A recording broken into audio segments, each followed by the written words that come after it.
Ora bem, falámos de regulação da ingestão alimentar depois do enquadramento geral. E agora vamos falar de regulação da termogênese. E quando a gente fala de regulação da termogênese, vou já falar ao mesmo tempo, por um lado, desculpa, que eu quero pôr aqui o ponteiro nisto. Vou falar, por um lado, da parte neuronal e, por outro lado, da parte metabólica. Pronto.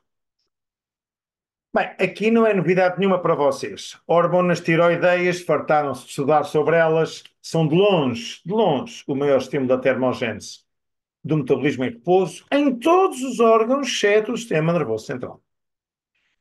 E é por isso que elas aumentam a fome e a pessoa come e mesmo assim não engorda, porque gasta muito, porque o metabolismo em repouso compara-se ao consumo de um carro que você está em ponto morto, mas com o pedal, o acelerador carregado.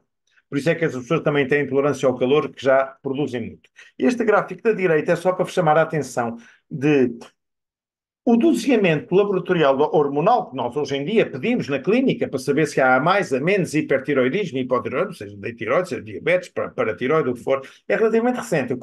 Só apareceu quando eu era do internato geral. Portanto, até ao fim da década de 70 e início de 80, só um ou outro laboratório é que fazia doseamentos hormonais.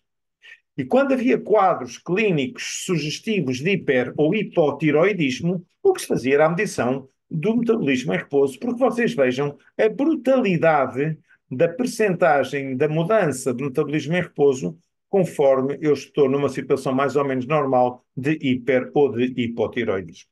E depois as outras hormonas aqui que têm muito a ver com isto, obviamente, é a questão da adrenalina pela ação do simpático, pela glicogenólise e pela lipólise aumentar. E agora vamos falar agora sim da leptina, que é a outra grandíssima hormona não digestiva, oposta à grelina. Eu não falei dela na regulação do apetite, onde ela também entra, porque diminui o neuropéptido Y, porque guardei-a para falar dela no seu outro grande campo de ação, que é a taxa metabólica. Mais uma hormona peptídica, mais uma. E esta é produzida pelo tecido adiposo subcutâneo, de que daqui a bocado vamos falar muito, mais uma das adipoquinas, as tais hormonas produzidas pelo tecido adiposo. É um órgão endócrino, como os músculos também são.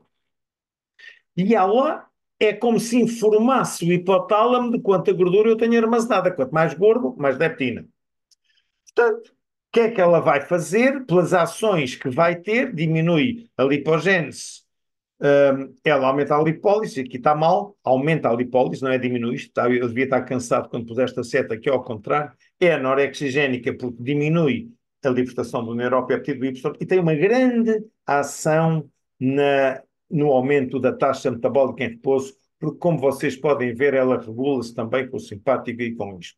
Portanto, ela atua num conjunto de coisas e pela sua ação simpática aumenta a pressão arterial, aumenta a frequência cardíaca, também tem uma interação com o aumento da produção de hormonas tiroideias, portanto, também tem muito a ver com muitas coisas.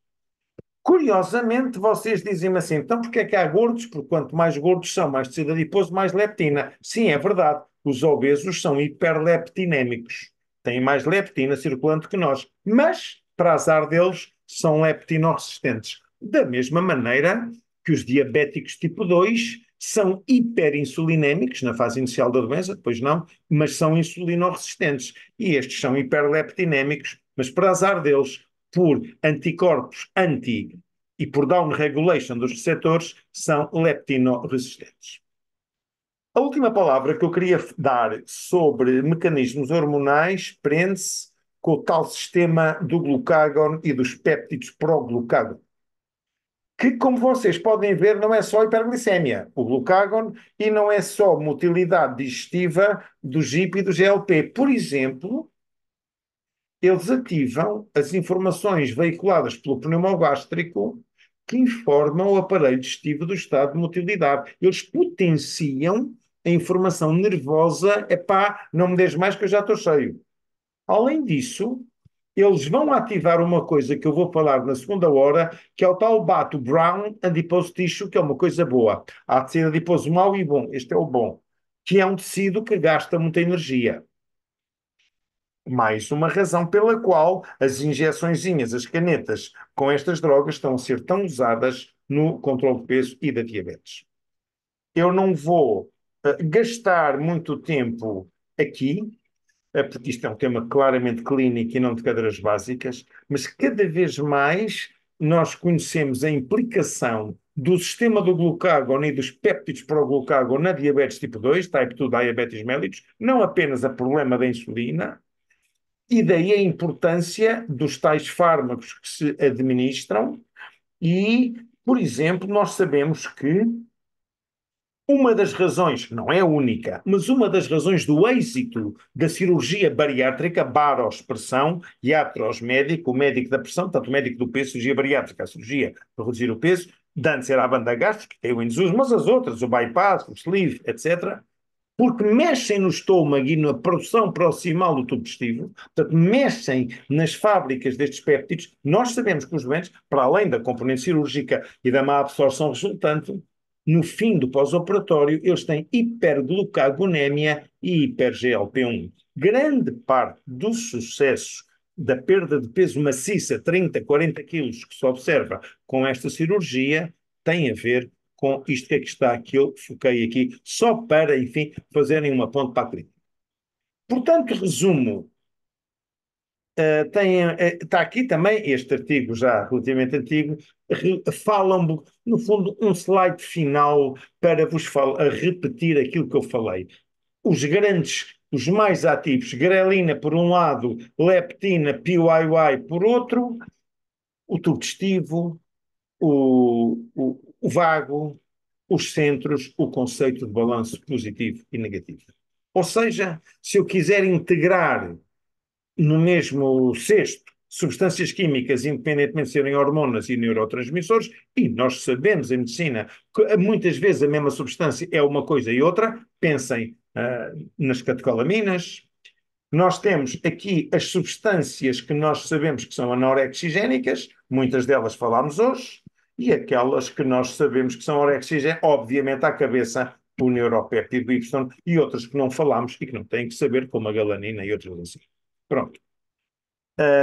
Não resisto à tentação para estabelecer relações com a clínica, que é um dos meus papéis aqui, a tal integração de vos falar deste problema do ácido gama-aminobutírico, o GABA, que seguramente já estudaram os neurónios GABAérgicos no sistema nervoso. Há fármacos que hoje em dia são muito usados na dor, sobretudo a chamada dor neuropática, nos reumatismos, nas fibromialgias, em muitas coisas que vocês vão estudar. A maioria desses doentes acabam a bater à porta da minha consulta para emagrecer. Porquê? Porque esses fármacos GABAérgicos, portanto, estimuladores do sistema GABA, por um lado vão tirar a dor, porque os neurónios da dor, muitos deles estão com o neurotransmissor GABA, gama-aminobutírico ácido, mas a gente está a ver que isto aumenta de comer. E, portanto, é boa prática clínica um médico pensar duas vezes se é isto que tem que dar ou é outra coisa, e se for isto, avisar o doente, ou você tem cuidado e aumenta o exercício, e muitas vezes eles são reumáticos e não o conseguem aumentar, ou vai engordar e engordar consideravelmente. Mas para além, e este slide bonito não é para saberem, é para terem respeito por aquilo que nós, nem vocês nem eu, sabemos, ninguém sabe tudo, há muito mais no controle, quer da ingestão alimentar, quer do balanço energético, do que aquilo que eu falei. Não falei algumas coisas por não serem relevantes e outras por não ter tempo. As que não tive tempo para falar são esta e esta. Estas são os péptidos auriculares natriuréticos, que é uma família, não é só o atrial natriurético peptide tipo A, mas temos o tipo B e o tipo C, e que embora a sua função principal seja promover a excreção de sódio, daí o seu nome, Na, de sódio, nátrium, urético na urina, tem uma grande ação também como péptidos no balanço energético e uma substância produzida pelos músculos ativos chamada irisina, que eu vou falar na segunda hora. O que eu falei é o mais importante, mas há muito para além daquilo que nós falámos hoje. Pronto, era isto que eu queria, e com isto termino esta aulinha, que de facto agora foi muito pequenina. Vou parar a gravação e vou já pôr a gravar. Vamos pôr aqui a gravação e vou. Pronto. E vem, então agora, como são 6:05, nós estaríamos aqui daqui a uns 5